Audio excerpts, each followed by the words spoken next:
No. So we have just reading this passage for verse 19. They said that which is killed is perishable body, and the delusory arrogation, the notion I am slain, belongs to the ego center. Since the pure Which consciousness is the eliminator of both the body and the ego, in short, being immutable, the self can neither be the agent nor the object of the action of slaying. So it's quite self-explanatory. So that distinction has been established here, that when you talk like that, I am doing it.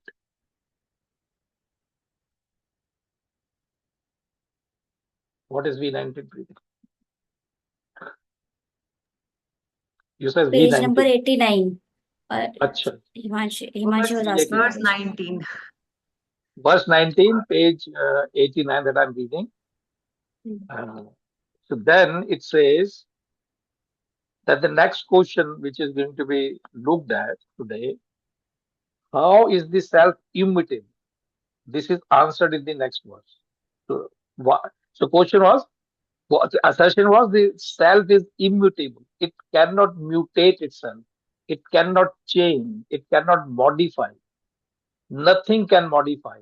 In no circumstances it can ever go through any change or modification.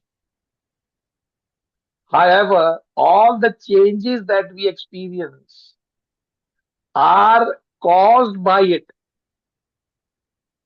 So all the changes that we experience in our body, mind, intellect, all these changes, though, are caused by the self, but self itself does not go through any modification. It doesn't change at all. It does not go through, nothing affects it. Ji Himanshu, you're saying something. Are you saying something? Okay. No. So how, sorry, it's okay. So sir मगर how, बोलते हैं ना कि वो अब जैसे वो कहानी थी जो उस दिन जो अंगुली माल था जो बाद में एक साधु बन गया था जी, उसे हाँ, तो कहते हैं कि राइज इन कॉन्शियसनेस नहीं कहते हैं मगर कि किसी उसकी कॉन्शियसनेस बदल गई या प्योर हो गया या आजकल बात होती है कि देयर इज अ हाँ, राइज इन वो एक consciousness there is a shift in consciousness हाँ, वो मटेरियलिस्टिक डोमेन की भाषा है, मटेरियलिस्टिक डोमेन की भाषा है, मतलब कि उसकी आत्मा बदल गई. आत्मा doesn't modify, does not do anything, it does not come, doesn't go.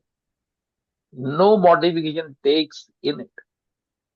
I remain ignorant of it. All that happens is that I became aware of it. That is the only change that change happens. In the change in the intellect Change is in my perspective. I was oblivious to it. I was ignorant of it. I did not know it. All happens is that I became aware of it. It ever existed in me or in everything that I see around me. The self ever exists. Is that I was not aware of it. तो उसमें consciousness बदलती नहीं है कि उसकी consciousness बदली. That is a figure of speech कि वो बदल गया जी, उसकी आत्मा चली गई. आत्मा कहीं नहीं गई. Atma neither comes nor goes, it remains all the time, ever existing, immutable, unchangeable, indivisible. Not even an iota or fraction of an iota gets altered in it. Forget about changing. So, the next verse says, "Na jayate mirate va kadachit nayam bhutva bhavita na bhuya ajo nityam shashvatoam puranam na hanyate hanne manishin." This is very famous, one of the famous verses of Gita. He says, he is not born. He means capital He, which is the self. The self is not born, nor does he ever die. After having been, he again ceases not to be. Unborn, eternal, changeless, and ancient. Ancient means it is, क्या बोलना चाहिए? What is the word for ancient? Ancient is it ever existed. Even the time and space born out of it. So it's not that it came so many years ago. No, there is no timeline. Timeline is started from it. The time is started from it. The time is started in it. इसको science में आजकल big bang theory कहते हैं ना, the big bang. उसके ऊपर research चल रही है बिग बैंग के ऊपर कि it was a bang and the whole universe emerged out. So that big bang is the sound of Om. Okay.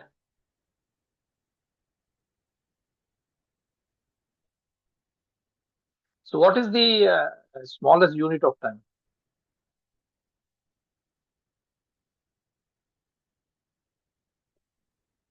Huh?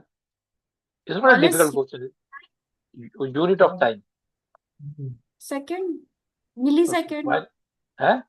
No, a unit, we are not going to those details. Second is the unit that we work with on a day-to-day basis. So why do you call it second? Why not first? That is technical, isn't it? Why do you call it second, not the first?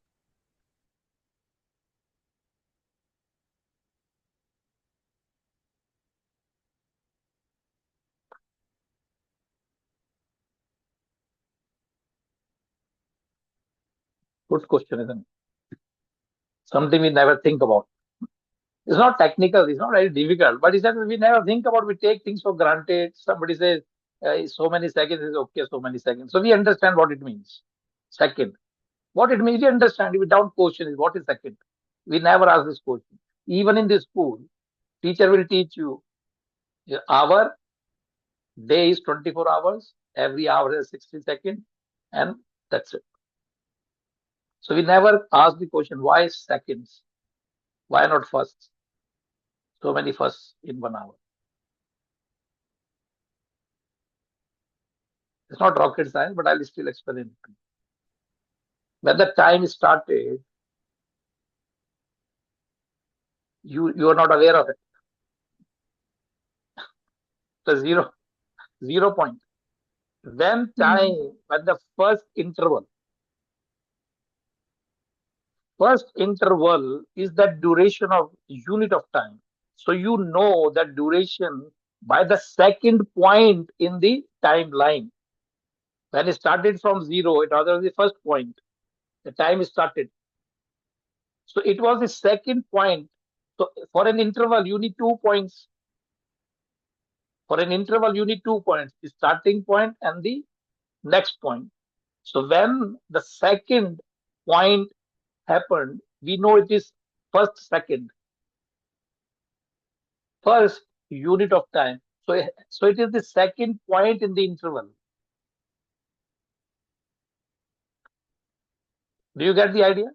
So it is, though it is the first second in the unit, in the timeline, but it is called second point in the interval.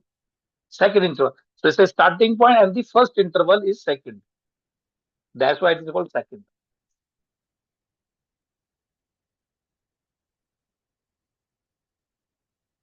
So yes, it's like ancient. That's where the discussion started. So it is ancient, ever existed. There is no starting point. So everything that we witness today in this ephemeral world or physical world, all that came and emerged out of it. And the knowledge of it comes from this primary sound called a. A is the very common sound in all letters, in all languages of the world. Without this sound a, no word can be formed.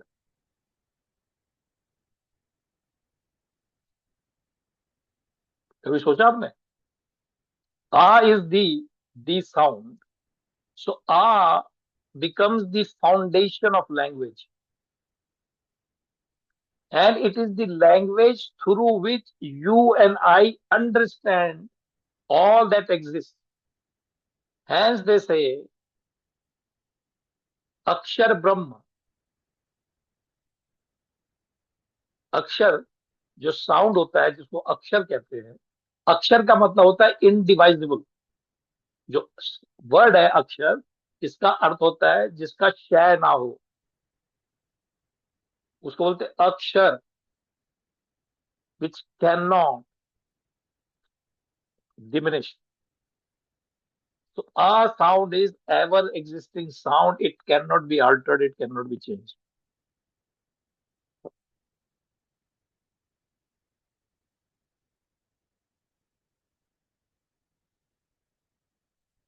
So that is ancient. Ancient is ever existing. उसको बोलते हैं सनातन. Ever existing, ancient.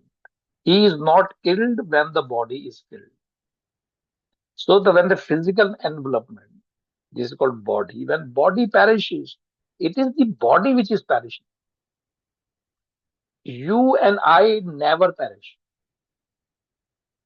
We are imperishable.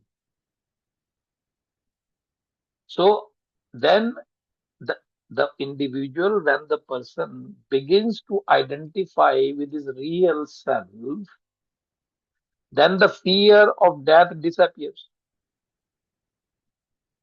Because when you identify yourself with the soul, with the Atma, the Brahma, when you know you are that Brahm which is ever existing, and we don't know how many countless of body of various varieties this soul has traveled through. I may have been a stone at some point in time. I may have lived in a body of a tree.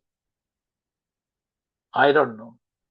I may be an animal of some description, and then I evolved eventually to take the form of a human being. So normally लोग ऐसा कहते हैं, कुछ मेरे ख्याल से पुराणों में इस बात का डिस्कशन आता है. People say there are 84 lakh varieties of life in this world. 84 lakhs variety. Variety in the forms of life. So the soul may have traveled through all those bodies for eventually to manifest in a human body, human life. So hence it is very precious. This life in the human body is the most precious life. Most precious. Because this is the only period of time where the soul, the Atma can manifest itself and get out from the cycle of birth and death. This is the only life form जहां पे ये possible है. बाकी किसी भी life में possible नहीं. तो जब आप कभी विवेक चूड़ामणि पढ़ो, तो विवेक चूड़ामणि में एक चैप्टर आता है ऑन ग्रेस. तो शंकराचार्य कहते हैं being born as a human is the infinite bliss as well as the grace of God. You must be graced by the God to have born as a human being. Or having born as a human being, having this idea in your mind to liberate from the miseries of life is rarest of the occurrences. It doesn't happen. It's not a very common thing. Very rare people will get this idea. in their mind that I must liberate myself. Is the rarest of rare occurrences.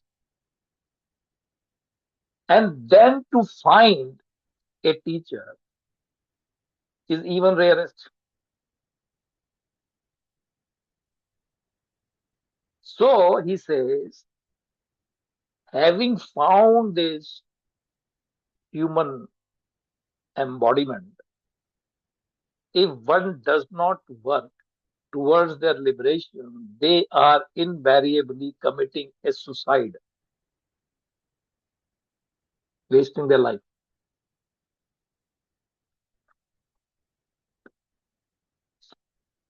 Glory of the spiritual life, unique graces in life. Verse 8.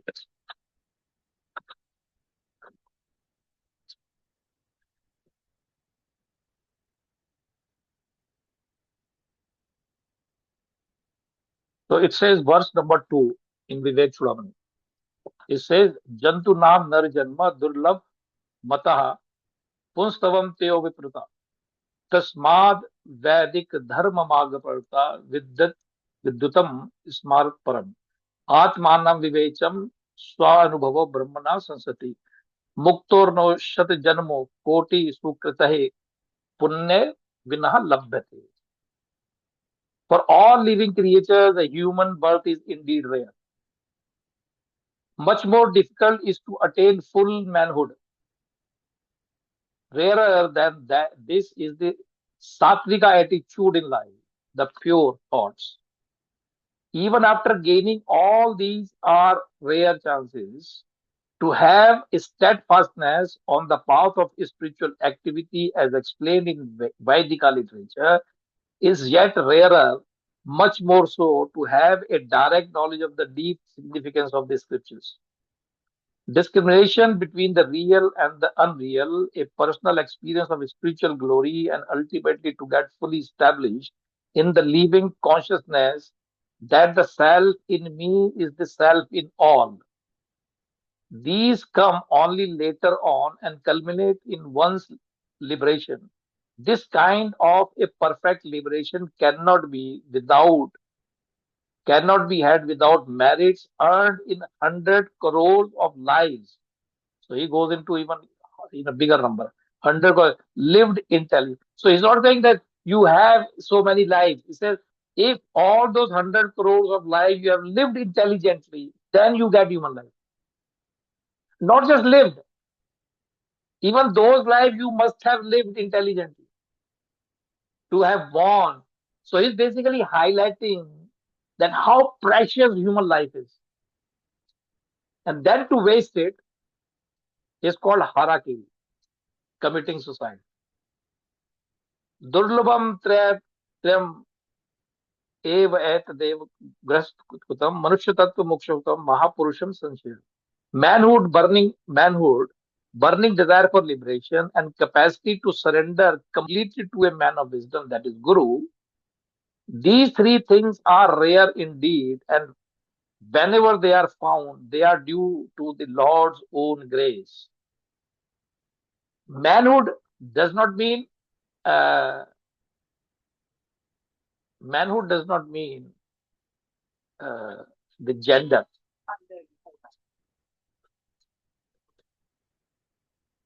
It doesn't referring to gender. Manhood means that mental attitude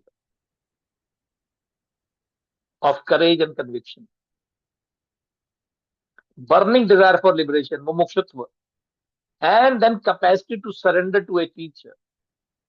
These are rare things. Okay, so this is basically talking in the same language, where it is talking about that he is not born, nor does he ever die after having been.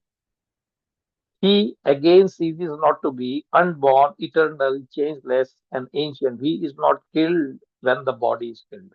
So body is killed is a materialistic perspective. Yes, body will definitely be killed or die or perish, but you don't die.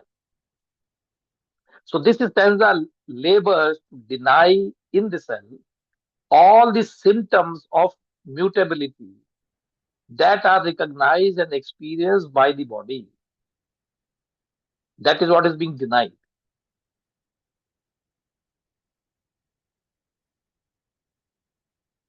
उसे जो भी symptoms हैं body के, those symptoms are not available in the cell.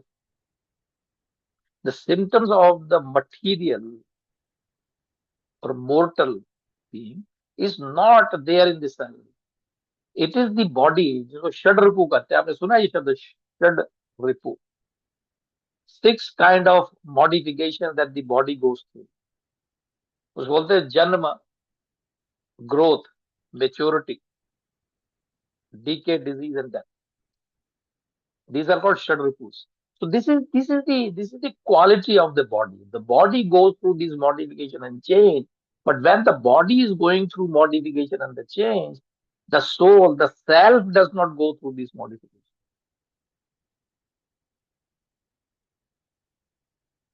तो मैंने इस बात को भी शायद आप लोगों के साथ कभी डिस्कस किया होगा, कई बार किया होगा, कि इस बात को अगर आप रियलाइज करना चाहते हो,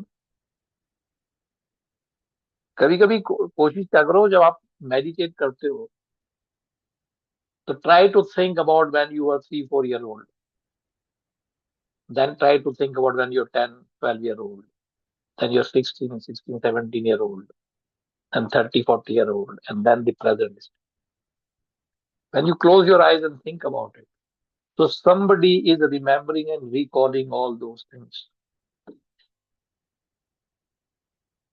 While all those stages of growth have perished in the past, but there is somebody who is a silent witness who has been witnessing all these changes that is taking place in you. ये जो changes हो रहे हैं, ये कौन याद कर रहा है, कौन रिमेम्बर कर रहा है? Who is describing those things? When I was 3 years old, this happened to me, that happened to me. When I was 10 years old, this happened, that happened. Somebody is making note of these things. Somebody is being witness to all these changes that are taking place in me, isn't it? So it is that silent witness in me which is my real introduction. That actually is me, in me. So you in you is that cell.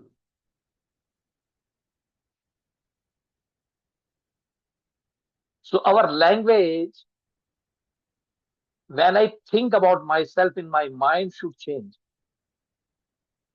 Language in the outside world should remain the same. क्योंकि अगर आप बाहर सड़क पे ये बातें करने लगो ना, आई एम ब्रह्म, तो then people will laugh at me. क्या हो गया भाई? So language of your thinking should alter in you. The language that you use with other people should remain the same. When you say I am going, so you are telling them, this body, that is called Himanshi or Bhavana or Preeti, that body is going. They would only understand that language. So for them, there is no point to try to be clever with them, because they'll get confused about the hell you're talking about. So the body is prone to different changes, and these modifications are sources of all sorrows in every embodiment. These 6 changes are common to all, and they may be enumerated as birth, existence, growth, decay, disease, and death. These are called Shadripus. These changes. So these changes are common womb of all pain in a mortal's life. All these are denied in the self, in this stanza, to prove the immutability of the self.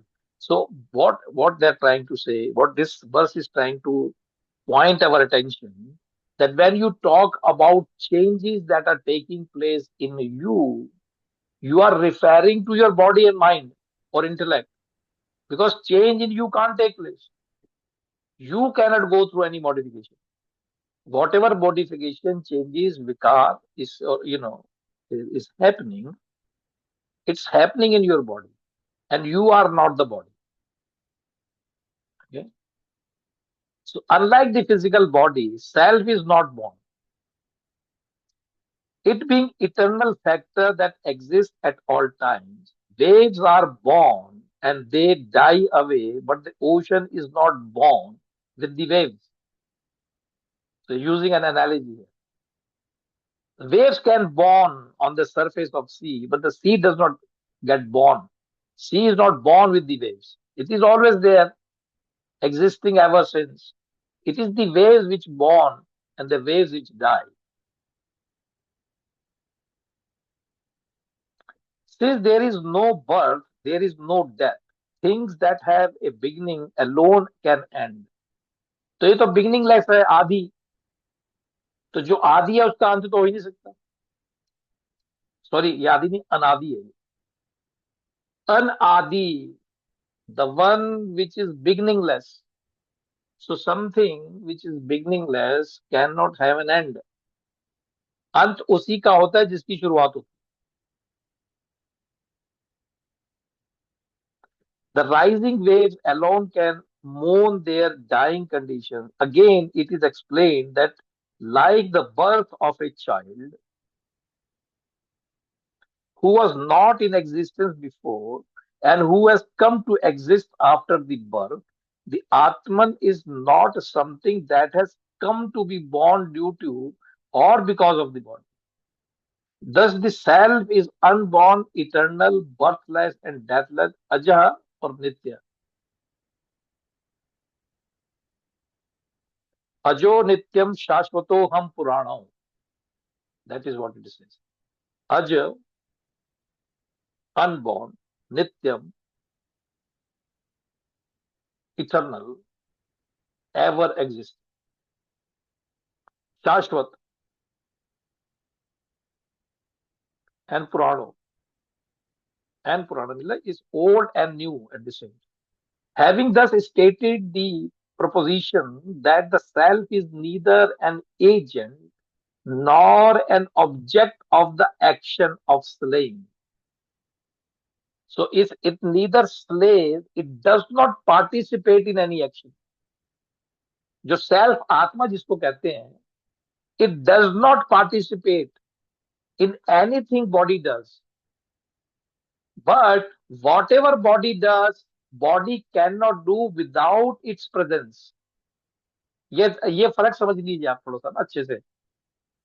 ये फर्क है कि जो self है, that does not participate in any work, nor does it get affected by the result of the work that you do. But body cannot function without its presence. Body can only function when Atma is manifesting through it. Or when Atma is functioning through the body, only then body can function and do the work. But Atma does not participate in working or gets affected by the outcome of the work. It is untouched. It is a catalyst. Catalyst आपने शब्द सुना ना? Catalyst वो पदार्थ होता है जिसकी presence में chemical reaction takes place. But the catalyst by itself does not participate in the reaction. उसका रिएक्शन में कोई रोल नहीं है, लेकिन उसके बगैर reaction would not take place.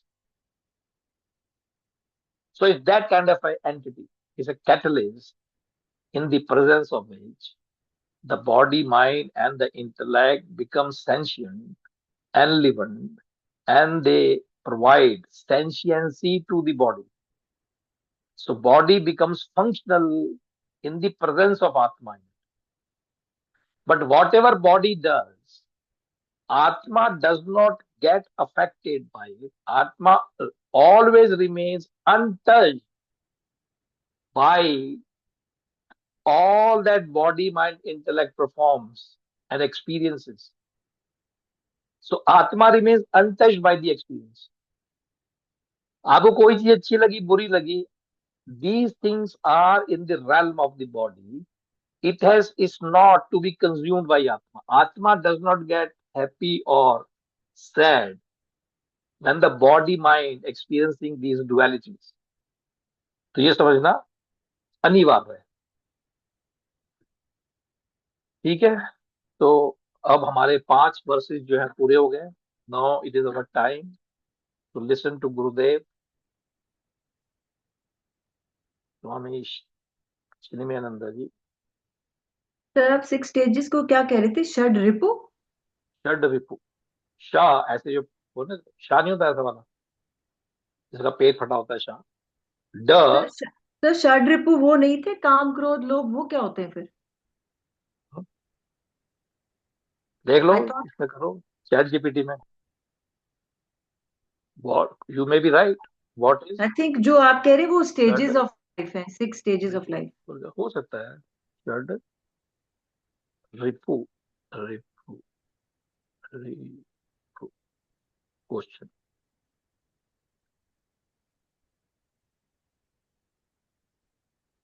6 fundamental negative tendency, हाँ यू आर राइट, काम क्रोध मोह लस्ट वो सब चीजें हैं। तो षड रिपु नहीं है, ये जो षड है ये षड चेंजेस है। चेंजेस क्या होता है? विकार, षड विकार, दे आर नॉट षड रिपु। षड विकार, विकार मतलब मॉडिफिकेशन, चेंजेस। आज क्या तारीख है? 27। 27। So we will now listen to Gurudev's commentary from verse 16 onwards. ठीक है? Where is Gurudev?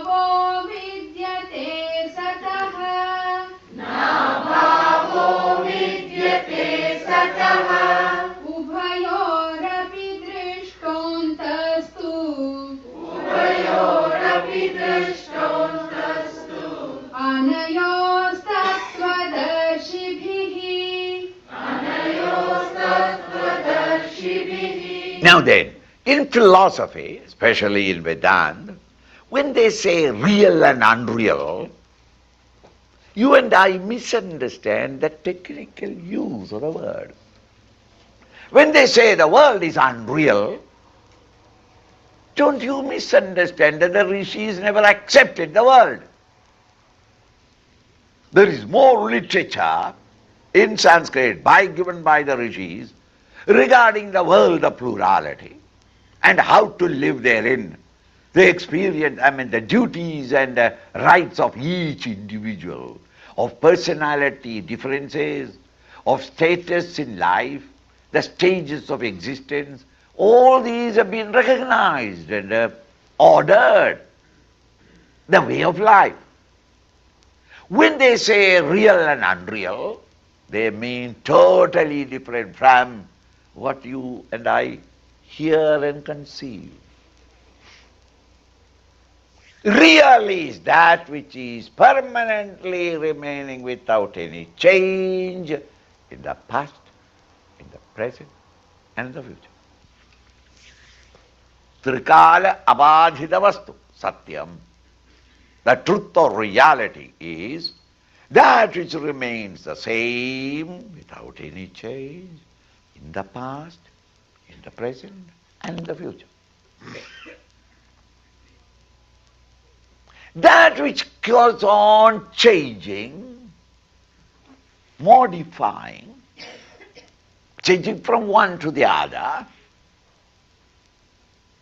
which was not there in the past, nor will be in the future, but apparently at this moment in the present, this ever-changing is called unreal. Thus the waves are unreal, while the ocean is the reality. Your dream is unreal, your waking is real. Think. In the dream, Swami Chinmayananda can be married man with 11 children, unemployed of course, and therefore suffering. All that can go on. But when I wake up, His Holiness Swami Chinmayananda, thank God. You understand? Now what about my wife and children? Unreal. But have I not gone through it? Yes. At a certain period, when I was identifying with that state of consciousness, I went through every turn of sorrow in that life. I went through it. But when I woke up, back again, what I was yesterday, today also. That dream you don't say is real. It is unreal. Why? Yesterday I was not a married man. Today now I am not a married man. In between I experienced it true, but it is unreal. So in philosophy, when you say unreal and real, we mean that which is ever changing is unreal, that which never changes, but always as a substratum supports everything, is real. Thus your bangles and rings and chains are unreal. But the gold is real. The cup and saucer, the jug, the water pot, the flower vase are all unreal. But the clay is real. Your body, mind and intellect has been changing every day. Every 8 years the medical science tells me that all my cells are changed. Every 8 years. Everything is changing. My God, is not your mind changing constantly? Is not your intellect and your thoughts and thought style changing constantly? All these are changing. The world outside and the world of objects, emotions and thoughts are constantly changing. Einsteinian world. Flux. Your own body, mind and intellect are constantly changing.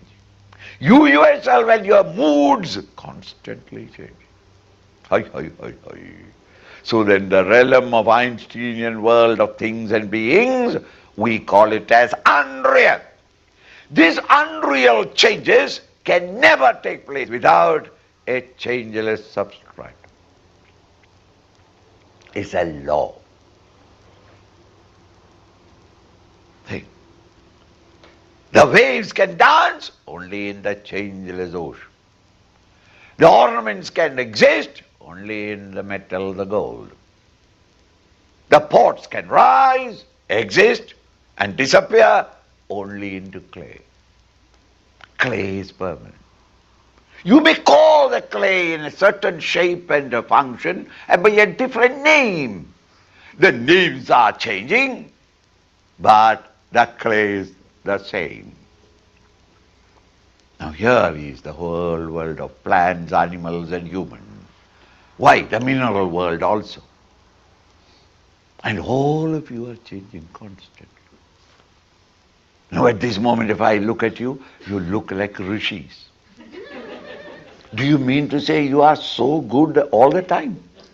Temporarily, at this moment, in the camp, you look as if. But the moment you go out and if your chappal is not there where you kept it, you will find the Rakshasa coming out. Why? Change.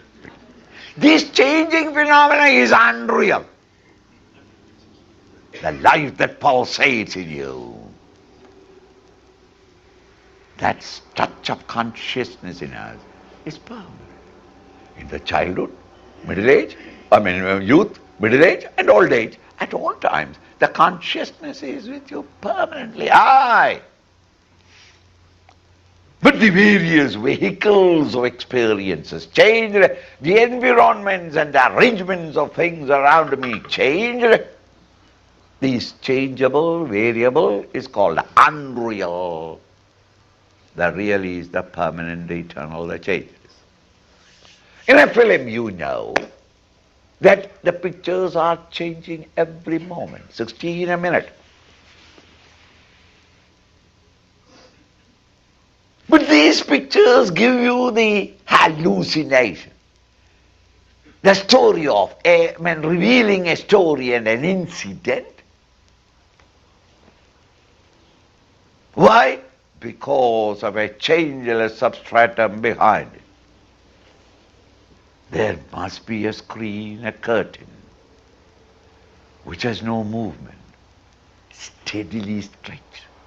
In that white curtain only the pictures can give you the similitude of life, of movement. Supposing the screen is not there, then you cannot project their story. Every film is constantly changing. And it gives you a continuity of a story, of a movement, only because on the substratum a changeless white screen. Sometimes the management is so poor that the screen slowly moves.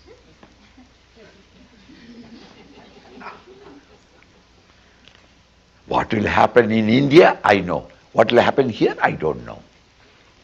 In India, it is sure that the management will have to change the entire furniture piece. They would scratch and destroy the entire furniture. Why? We paid for it, and this is the picture they're showing, because the hero and the heroine also is moving. You can't see the picture. The substratum must be changeless, permanent, eternal. In a changeless substratum only change can take place. Now the teacher says, Nasado vidyate bhavaha. Asat, the unreal, no bhavaha is never is. The asat is only an apparent illusion. The reality is the sat, the reality. Na abhavo vidyate sataha. The real is ever with us. The unreal is never with us. Isn't it? The unreal comes and goes. They are not permanent. But the sat, the reality, is ever with us, whether we recognize it or not. It's ever with us.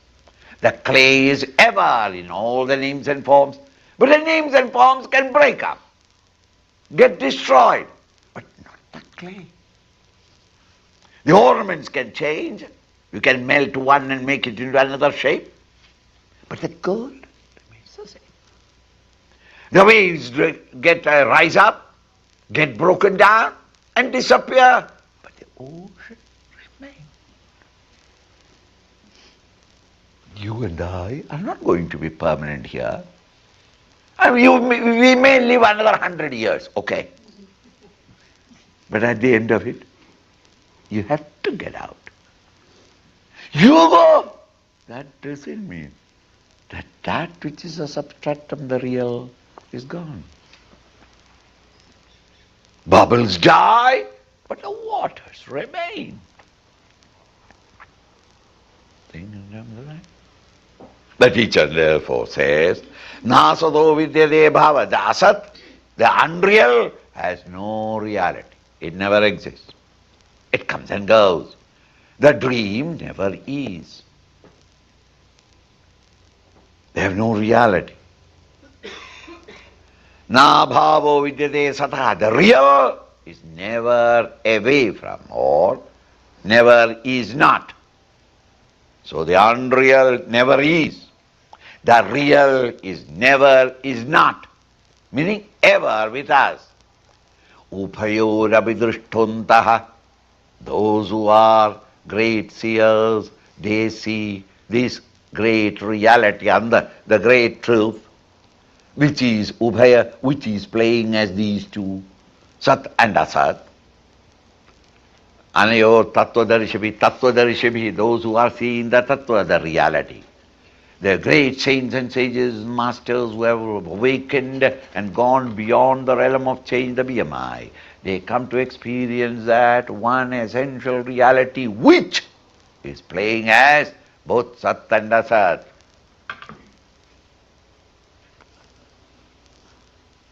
The real and the unreal.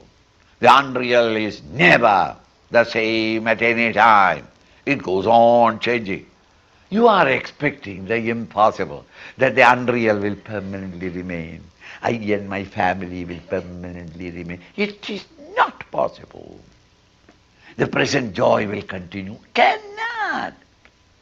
To understand the game is to find a consolation at all times. Think. You are unnecessarily becoming despaired of the world. What is it, Swamiji? Where the world is going? The world is going as perfectly. Where you are driving, there the world is going. I don't know why the world is going like that, because you are driving it. See, you don't understand that importance of yours. Nasado vidyate bhavo. Ubhayor abhidrishtondasto anayor tattvadarishibi. Avinashi tu tad vidhi. Yena sarvamidam tatam. Yena sarvamidam tatam. Vinashamavyayasyasya. Vinashamavyayasyasya. Na kaschit kartumarhati. Na kaschit kartumarhati.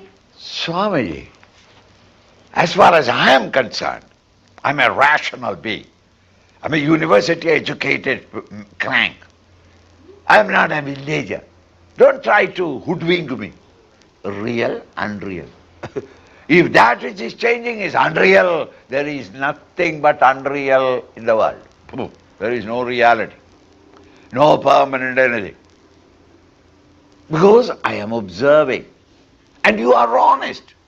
You are right. Any intellectual man will come to the conclusion only that the world is ever in a state of flux. Einstein is right to the intellectual. Why? Because we are observing with our body, mind and intellect, the world of objects, emotions and thoughts, and wherever I look at whatever time, everything is in a state of change, and therefore everything is according to you, Swami. It is unreal. There is no reality. The permanent, the eternal, the immutable, the concept of God, it is all the tricks of the priest class to hoodwink the people. There is no God, there is nothing permanent. Everything is constantly changing. This is the conclusion intellect can arrive at. However honest thinker you may be, you will come to the conclusion that everything is in a state of flux change. The only changeless law in the universe is that everything will change. Change is essence. Now, the rishis, the great thinkers start questioning you. How do you know that it is all changing? Chaji? Who told you that everything is changing? Nobody need tell you. I know that my body has been changing from childhood to youth and to old age. I know that my mind is changing. I don't need anybody to explain to me that my ideas and ideals, values, etc. are constantly changing at the intellectual level. Nobody need tell me that the world of objects and their arrangements are constantly changing around me. The various emotions that I receive from others, constantly changing. People who loved me now hates me. People who hated me before, now they have understood that I am not so bad as before. The emotions that I receive are constantly changing. The world of thoughts in which you are living are constantly changing. I don't need any philosopher or any book to teach me. Even an illiterate or uneducated man knows it. I know what? That everything is in a state of change. And change alone is. There is no changeless. Now, change can be observed only with reference to a changeless fact. In the middle of the Atlantic, when you are going in a boat, you don't know whether the boat is moving forward or not. Why? There is no point of reference with which I can know the change. But as it comes nearer the harbor, with reference to the buildings and the trees, I recognize, yeah, our boat is going very fast. I think it is too fast. Will they be able to control? with the reference to. Is it not? All right. On any road in America, you stand there on the sidewalks and you watch traffic going, both to the right and to the left. The traffic is ever in a state of flux, change. Who is recognizing?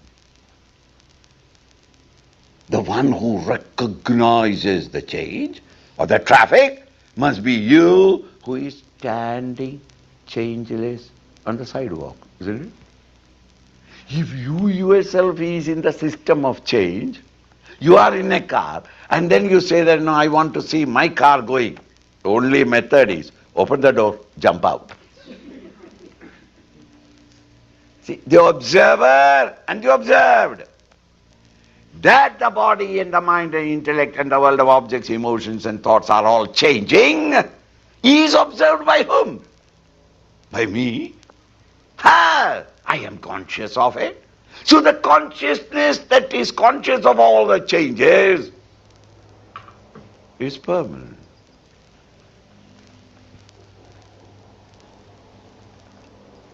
Every bucket of water in a river is moving.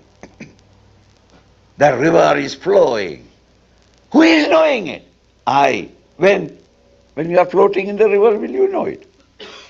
When you are sitting in the banks and watch, the river is flowing by. The observer and the observed. What is the observer who is observing change? Everyone can come to the conclusion, everything is changing. Yes. How do you know? Who knows it? The knower, the change, cannot be in the system of change. That is why, my friends, from childhood onwards, they have been hammering into every one of us, from the school days onwards, that this world is going round and round, isn't it? Any one of you experienced it? Exceptions are accepted. After 3 or 4 drinks, you may feel that geography is right. Ordinarily, I don't know that the world is moving. Why? Because I am in the system of movement. But the astronaut who left this system, they saw, like a beetle, the world is turning round. How do you know that everything is changing? Nothing is permanent. That, Swamiji, that is my experience. How do you mean by experience? Who experienced it? I experienced it. What is this I who is experiencing all these things? That I am conscious of everything. So you are that consciousness, changeless. And in front of you, changes are taking place. When a dancer is dancing to entertain me, and I am sitting there, why should I pant when poor girl is panting? The poor girl is dancing, and therefore she is sweating. But why should I sit down and... Why? Tired, poor tired. How can I? I am the observer. This is observed. The entire world and the universe around you is an elaborate arrangement the Lord has made to entertain you. You stupidly sit there and go through the gamut of emotions unnecessarily created, just as the audience weep, laugh, dance according to what is happening, forgetting that they are themselves, they are the enjoyer, the audience. They become one with it. Samadukha sugambhiram. So then, avinashitu tadvidhi. Which is this real, the changeless, the immutable, nasha, no destruction, this indestructible thing in this world, because everything is changing. It's only up to that Einsteinian conclusion can go, because he is an objective scientist. He is looking at it from the intellectual level. The spiritual science or the subjective science is one step beyond the objective sciences and their conclusions. We applaud their greatness and their revelation of the truths and the science or the laws of science scientific laws in the world outside, we admire them, but we are not satisfied with that. We still ask, even this intellectual conclusion, how did I come to know about it? I am conscious of that conclusion. So the consciousness that illumines the conclusions at the intellectual level, the emotions in the mind, the experience at the body level, there must be a illumining principle, the consciousness. The illuminator is something different from the illumined. The sunlight illumines the world. The world is not in the sun. The sun is the illuminator, and the entire world is the illumined. Your entire physical, mental, and intellectual experiences are illumined by consciousness. You are conscious of them. They are not in the consciousness. Consciousness is the light in which you come to experience all your physical, mental, and intellectual contact with the world outside. So, avinashi tu tadviti, that changeless, please understand this, that which yena sarvamitam tatam, that by which all these things are permeated. The changeless is in all of us. Your body is not my body, your mind is not my mind, your intellect is not my intellect.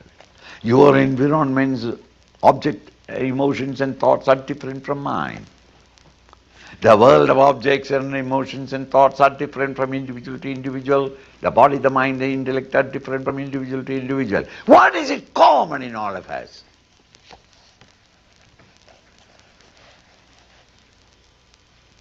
Without which we will keep you for safety in a box. Nail it down and slowly lower it 6 foot down. Whoever you be. At this moment, you will protest against if I bring the box, saying that let us do it now so that all the members of the family are available now, so let us do it in the present. No. What is common? You are alive, I am alive. Not only you and I are alive, the plant is alive, the animal is alive, the bird is alive. This life, touch of life, is common in the entire living universe. Is it not? Can you say that, no, Swamiji, these are all only Hindu idea. We Christians don't live. You are not alive. Whether you are Islamic, Hindu, Jain, Buddhist, all are alive. White, black, brown or yellow, that is only the covering of the skin. But all of us are alive. This touch of life, this Lord in your heart, who enlivens everything, in whose absence all of us collapse and start decaying. Is it not permanently in all of us? That which is thus common in all of us, which permeates every one of you, which is in the core of every one of you, is the permanent. The waves are impermanent, but the sea is permanent. The sea waters, the waters of the sea pervades every wave. The large wave, the medium-sized wave, the small wave. The ripples, the foam, the lather, the bubble, ripples. Everything in the sea that you are seeing are all disturbances of the sea waters. Sea water pervades everyone. Similarly, Narayana, the Lord, pervades you all. You may say there is no God. Even the fellow who says there is no God, it is because of the grace of God that he is saying it. If there is no consciousness, how will he say that? Swamiji, I have thought over the matter and came to the conclusion intellectually that there is no God. How do you know that there is no God? That I know. That knowing principle is called a God. Hi, hi. Nobody can deny this great reality unless you deny yourself. Because ultimately He is in you, the very essence in you. How can a wave say that I have nothing to do with the ocean? Without the oceanic waters, you have no existence. That which is pervading all. Avinashitu tadvidhi. Please understand, tadvidhi. You understand, you know it, Arjuna. Please take it from me. What? That is the Avinashi, the permanent, the immutable, the eternal, the changeless. Yena sarvamidam tadam. That by which all these are pervaded equally. Vinasham abhyasyasya, and destruction of this great reality, which is common in all of us, the consciousness, the life. Destruction of it. Nakaschit kartumarhari. Nobody can destroy it. Isn't it? You may destroy the wave, but how will you destroy the ocean? You may destroy your ring or your chain, but how will you destroy the gold? You may destroy the cup and saucer, but how will you destroy that? What is that? The clay.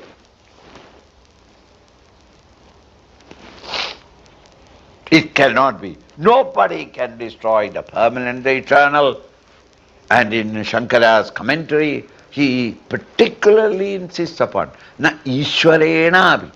Even God, who created the world and sustains it, even He cannot touch this great reality. This is permanent. So whether you live or exist, happily or unhappily, and ultimately die, all these are happening in that infinite consciousness. That is constantly with you at all times. While living in the physical body as an individual, the life is there. When the mind and intellect leaves away and the body is dead, even the mind and intellect at that time also is shining in the awareness and consciousness of yours. Your individuality is constantly there.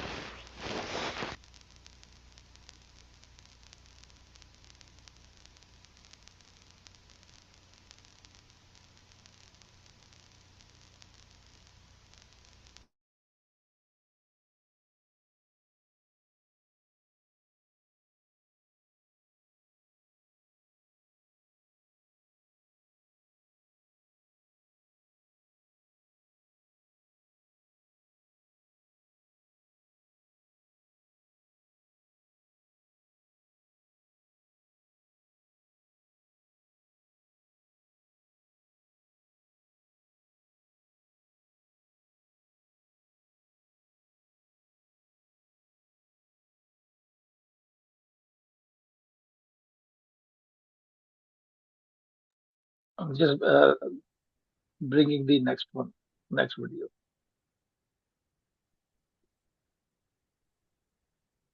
Immutable, changeless. It's not conditioned by time. And the world of plurality that is bobbling about in the realm of time is the unreal, ever changing. The unreal can never be permanent, the real can never be destroyed. That is where he started that old topic section. Now he applies it. Andavanda ime deha, ime, these. Krishna must be showing it. These bodies that are standing here, with sword and weapons in their hands, mighty personalities, all these are bodies. Andavanda, they are all Andavan, they have all an end. They can never be permanent. They are born and therefore they have to die. Things born must die. Things made must get destroyed. Nothing can be permanent. Or else Einsteinian theory will go. Everything must be in a state of flux. Andavanda ime deha. These bodies will die. It has got an end. Nitya Sukta Sharirina. And these bodies are all of the Nitya Vastu, the eternal, the changeless. Waves will die. The ocean never dies. So these bodies have got an end. They are all bodies in which the divine, the changeless, the immutable, the indestructible is ever permanent. Anashino aprameyasya. And this infinite self is anashi, cannot be destroyed. Nasha is not possible. Is ever the same. Aprameyasya, and you cannot even know what it is. Incomprehensible. Because you can comprehend only with the mind and intellect. Mind and intellect can comprehend only things of the OAT, the objects. This is the very subject that gives the mind and intellect their abilities to function. How will you know it? It is a subject. Objects can be known through the mind and intellect and the body. But will we know that which is enlivening the BMI? You have to go beyond the BMI. You're beyond the BMI. Swamiji, everybody tells me I can't understand. An illiterate Brahmin from the higher climes of the Himalayas visited me. And as we were talking, it is getting late in the evening, and therefore I went and put a switch on the light. The Pandit's mouth opened. Ha! Swamiji, are you a magician? Why? You went and tickled the wall, and the light came. No wick, no oil, no matches are necessary. Huh? How did the light come from? Oh, Panditji, don't worry, it is bijli, it is light, it is electricity. But though he is illiterate and common sense, he is very bright, he is thinking about it. And we continue talking. It became stuffy, and therefore I went and again switched it on. And the fan started whirling. Panditji got, there is a ghost in this house. And this Swamiji is a magician. He started looking at the fan. He said, Panditji, that is electricity. Are you pulling my leg? You said that the light is electricity, and now you say that the fan is moving is electricity. Then the news time came, so I switched on the radio. The box talking? Electricity. He can't understand. The fellow is after me for the last 3 days. Swamiji, what is electricity? Electricity is the power that expresses as light in the bulb. Power? Kaisa power? What kind of power? Where is the power? How is the power? When is the power? Well, where did it come from? We Pandita is lost. My peace of mind is lost because the Pandit's anxiety to know. Ultimately, in utter despair, I said, Panditji, this electricity, bijli, is behind the bulb. It is not in the bulb, but it is out of the bulb. It is other than the bulb. He started smiling at me. When, Swamiji, I am not such a fool. You can't pull my leg. Just because I am not educated, you are thinking, behind the bulb, what is there? It is not the bulb. Is it the bulb that is burning? No, the bulb is not burning. Bulb is by itself has no light at all. It is only when electricity passes through electricity. What is electricity? Behind what? Panditji will not leave me. So for my peace of mind, I said, Panditji, do you really want to know what is electricity? Yes. Pull the chair. Get on the chair. Remove the bulb. He removed the bulb. And he looked very carefully. That is why I said, you have been pulling my leg all the time. Swamiji, after wearing this sacred cloth, never tell lies like that. Our Shastra, you understand? So I say that, look, That is where electricity is. And he looks at it left and right, from the right side, left side, from bottom, from up. He says, no, there is nothing there. You are right. There is nothing there. And that nothing is the highest electricity. What is electricity? If you want to know electricity, yes, you have to do electricity yoga. Yuju, yoga meaning yuju, to join, to contact. There is electricity. But if you want to experience it, you will have to contact it. Well, how do you do electricity yoga? I will do it. He is anxious to know. So then that is, I have to tell him that, please fold all your fingers except the index finger. Now insert the index finger where the bulb was. Isn't it? What else is there? The Panditji in his anxiety said, okay, then will I know electricity? You will know electricity. Swamiji, just now tell me one more doubt. Yes. How long should I keep it there? It is your choice. Panditji, you may keep it there till evening, it doesn't matter. But 1/500th of a second is sufficient. Panditji puts the hand inside. Next moment he shot out and jumped about and running around the room. Ha, ha, ha, ha. And now his face is red. There is perspiration on his forehead. Definitely I know that he had a personal experience. My knowledge of electricity is only from books. I had never direct experience. Here is a man who has experienced it.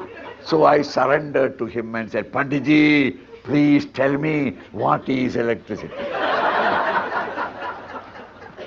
Isn't it? Now how can the Pandit explain to me electricity? He is trying his level best.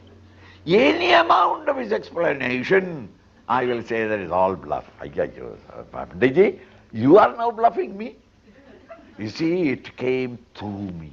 It is doom, it came to me.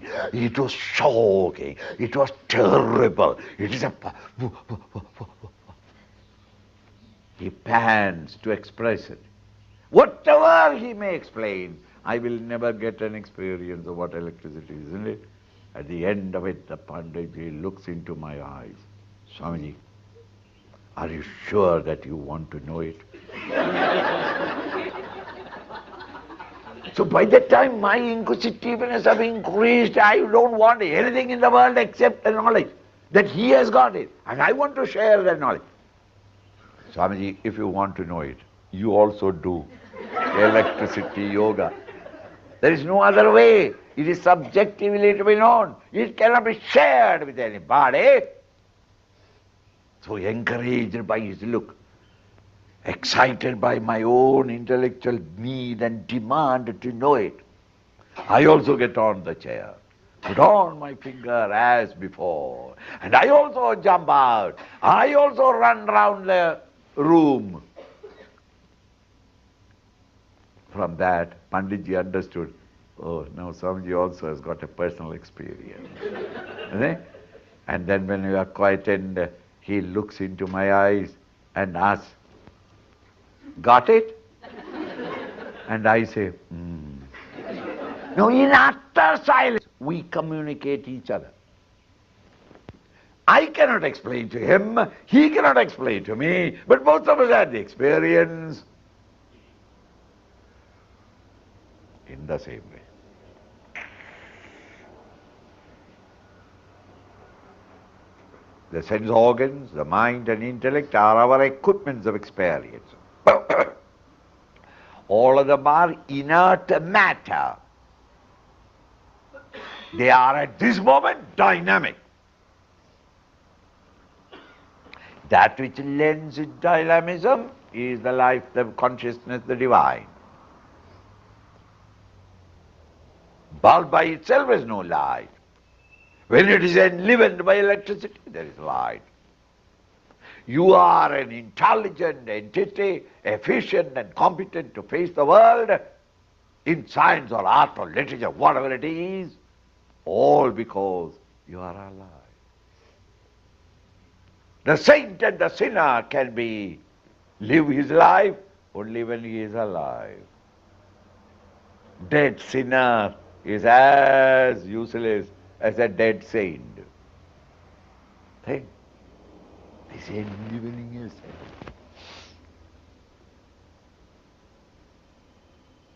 So that Avinashi, permanent, eternal, immutable God, the reality that elements matter, is to be understood as something other than matter.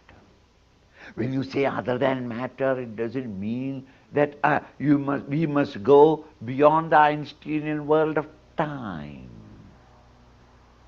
Once you are beyond the BMI, you are beyond the time.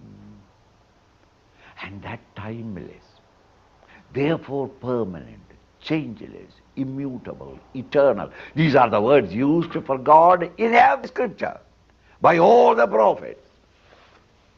That changeless, immutable, eternal reality, Avinashi tad Antavante made, that is Anashinaha. No nasha, no destruction can take place to it because it is not within the realm of time. Aprameya, you cannot know him with your equipments. The electric bulb, however powerful, cannot illumine the electricity behind.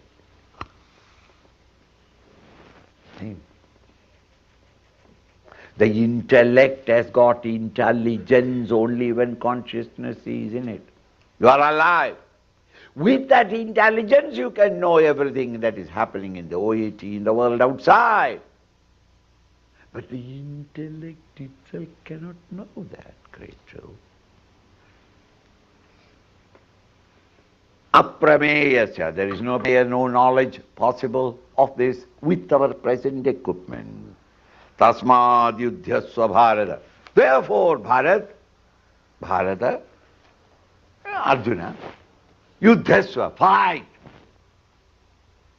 That doesn't mean that this book is only asking all of us to fight with each other. Why Krishna has said, fight. No. Fight means fight your battle of life. Always optimistic, self-confident, with faith in yourself. Meet your challenges. Never be frightened of anything in the world. I will die. How can you die? The body will die. No doubt. Anyway it is going to die. But the Atman, the self, will never die. Similarly, all these people, you are thinking that I will be destroying my cousins. No! Even if you are not going to destroy, it will die itself. So you are not killing them for murder, you are killing for an ideal that you are living. Tasma, therefore, yudhyasva Bharata, one of the arguments. Till now the argument is on the basis of the highest reality. That is permanent, these are impermanent. That pervades all impermanent things. The impermanent can never exist. The permanent can never be destroyed. The combination of the permanent and the impermanent are all of you. And you create my environments or situations for me. Face them! Don't get cowed down. There is no need to be afraid of the world outside. Act as you have been called upon in the society, as your duty. You are an army man. Your duty is to defend the country and work for the ideals that the community stands for. Fight it out. Don't say that my cousins are standing there. How am I to kill them? They are my gurus. No, you're not killing them. Because it cannot be killed. With this higher ideal value, look at the world outside. When I wake up from my dream, should I send a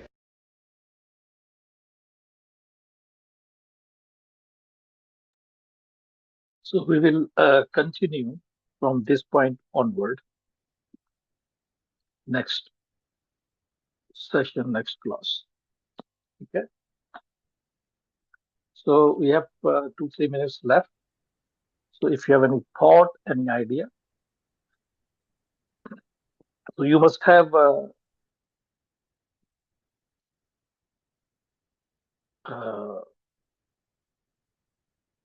observed something that Lord, what I say comes from what He says, isn't it?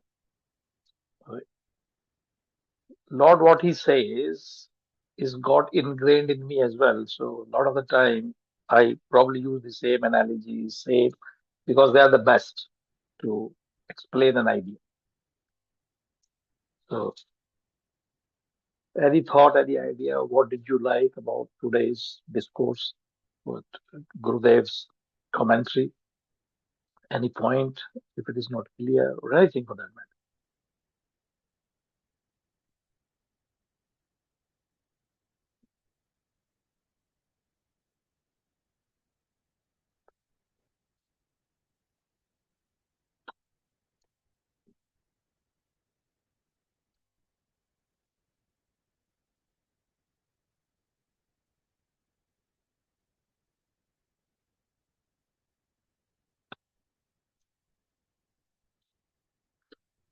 Nothing? Nowadays also, no personal politics. Everything is clear. So, in that case, should we call it a day? Let's do the talk now.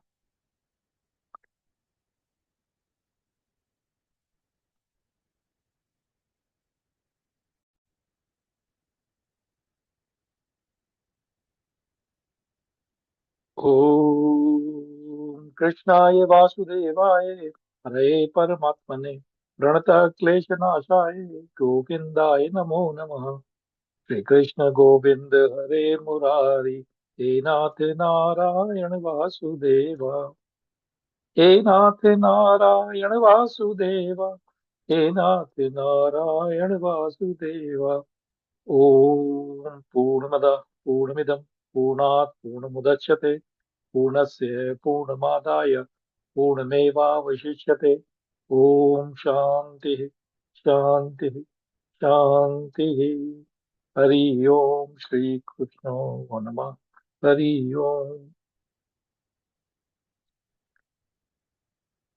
Night out. Lovely. So I will see you when I see you next Wednesday. Okay? Pranam.